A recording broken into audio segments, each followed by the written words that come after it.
Lamine Yamal mubazir jadi winger. Wonderkid Barcelona didesak ganti posisi. Lamine Yamal adalah salah satu pemain terbaik di dunia musim lalu, dengan beroperasi di sayap kanan.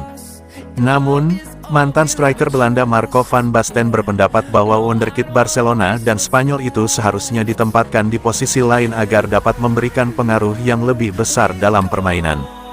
Dalam 12 bulan terakhir, Yamal mencatatkan perjalanan karir yang luar biasa. Ia membantu Spanyol menjuarai Euro 2024 dan berkontribusi besar dalam kesuksesan Barcelona meraih treble domestik, La Liga, Copa del Rey, dan Supercopa de Espanya. Total, remaja 17 tahun itu mengemas 21 gol dan 25 assist dalam 62 pertandingan bersama klub dan negara, membuatnya jadi salah satu kandidat terkuat untuk menyabet Ballon d'Or 2025. Berbicara di Ziggo Sport, legenda Belanda Marco van Basten mengatakan, "Pemain terbaik di lapangan. Sebenarnya sayang sekali dia bermain di sayap kanan, karena dia tidak cukup sering menyentuh bola. Jika dia bermain lebih ke tengah, dia bisa lebih berpengaruh dalam permainan. Tentu, dia tetap menjadi ancaman konstan dari sisi kanan. Tapi menurut saya, jika dia bermain di poros permainan, kontribusinya bisa jauh lebih besar bagi tim. Dan saya kira itulah langkah berikutnya baginya. Dia bisa mencetak gol, mengirim umpan silang, menempatkan rekan di depan gawang, itu sudah terbukti. Tapi langkah berikutnya semestinya adalah, seberapa besar pengaruhnya terhadap tim secara keseluruhan.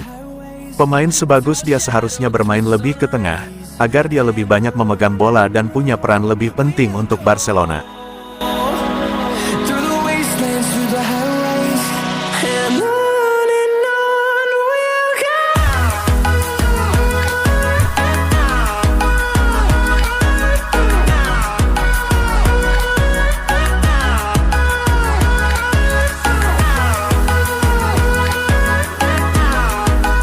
Luis Diaz kasih kode mengenai ketertarikan Barcelona.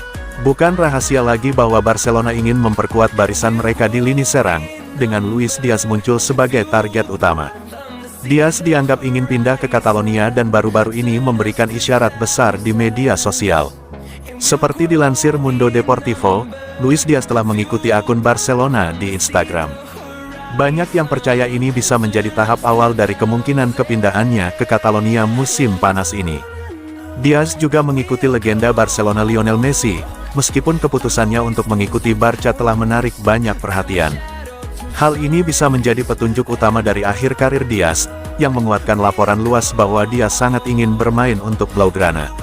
Akan tetapi, Barcelona kemungkinan akan menghadapi banyak kendala dalam upaya mereka untuk merekrut pemain internasional Kolombia tersebut, terutama terkait dengan nilai jual sang pemain. Liverpool tidak akan terlalu tertarik untuk melepas pemain bintang mereka dengan harga murah. Mengenai staf pelatih Barca, mereka menilai dia sangat tinggi karena keserbagunaannya. Ia memang dapat beroperasi tidak hanya sebagai penyerang sayap tetapi juga sebagai penyerang tengah.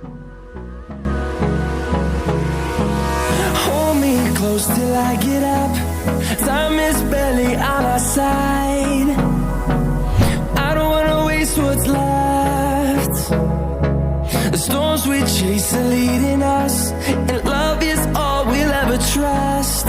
Yeah, no, I don't wanna waste what's left. Misteri lini tengah Barcelona, 7 gelandang berebut 3 posisi.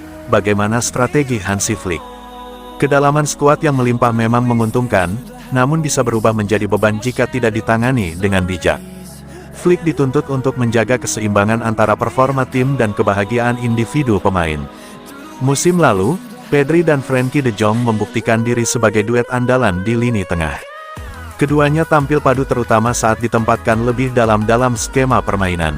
Pedri menunjukkan perkembangan sebagai gelandang komplet. Ia tak hanya kreatif dalam membangun serangan, tetapi juga aktif membantu pertahanan.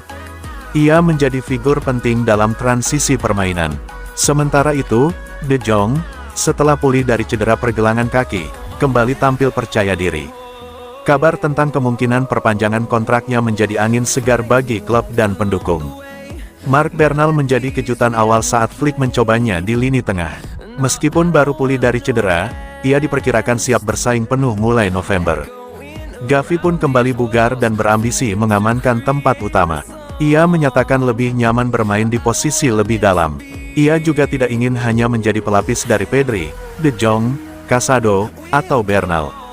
Di posisi gelandang serang, Dani Olmo menjadi kandidat utama untuk ditempatkan di belakang striker. Namun, status itu belum tentu aman sepenuhnya.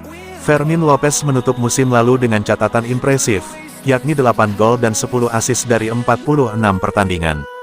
Ia secara terang-terangan meminta peran lebih besar musim ini. Jika Barcelona mendatangkan winger baru, Rafinha bisa saja dipindahkan ke tengah.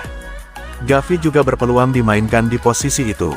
Ini menambah panjang daftar opsi dan keputusan sulit bagi Flick. 7 pemain untuk 3 posisi adalah teka-teki klasik bagi pelatih klub besar. Hansi Flick harus tampil sebagai manajer yang bisa menjaga harmoni tim sembari mempertahankan performa tinggi. Menjaga semua pemain merasa dihargai dan relevan akan menjadi kunci. Jika gagal, ketegangan di ruang ganti bisa menjadi ancaman serius bagi stabilitas tim. Namun, jika berhasil, Flick berpotensi membentuk lini tengah paling dinamis di Eropa. Tantangan sudah menanti, tinggal bagaimana ia menjawabnya dengan strategi dan kepekaan yang tepat. Through the wastelands, through the highways, till my shadow turns to sun rays, and on we'll go. Through the wastelands, through the highways, and on we'll go.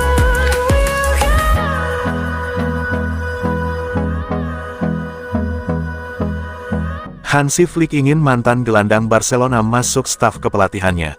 Segera setelah Hansi Flick mengambil alih kendali FC Barcelona musim panas lalu, ahli taktik asal Jerman itu segera mendatangkan mantan gelandang Thiago Alcantara ke dalam stafnya. Mantan lulusan Akademi Barcelona itu dipekerjakan hanya dengan kontrak jangka pendek untuk membantu Flick beradaptasi dengan cara kerja di klub sekaligus bertindak sebagai penghubung antara pemain dan staf baru mengingat kendala bahasa. Masa jabatan Thiago sebagai staf Flick tidak lama karena ia harus kembali ke Inggris karena alasan pajak, tetapi ada pembicaraan tentang mantan bintang La Masia itu untuk kembali pada bulan Januari, meskipun tidak terwujud. Namun, menurut Mundo Deportivo, Flick kini ingin membawa Thiago kembali ke Barcelona sebagai bagian dari staf pelatihnya dan mantan pemain internasional Spanyol itu sendiri dipahami gembira dengan gagasan tersebut. Meski kepulangannya ditunda, pelatih asal Jerman itu tetap mempertimbangkan Thiago sebagai bagian dari rencananya sekarang setelah musim berakhir. Lebih jauh, Thiago juga terbuka untuk kembali berkolaborasi dengan Flick dan saat ini keduanya tengah mendiskusikan cara terbaik untuk mewujudkannya.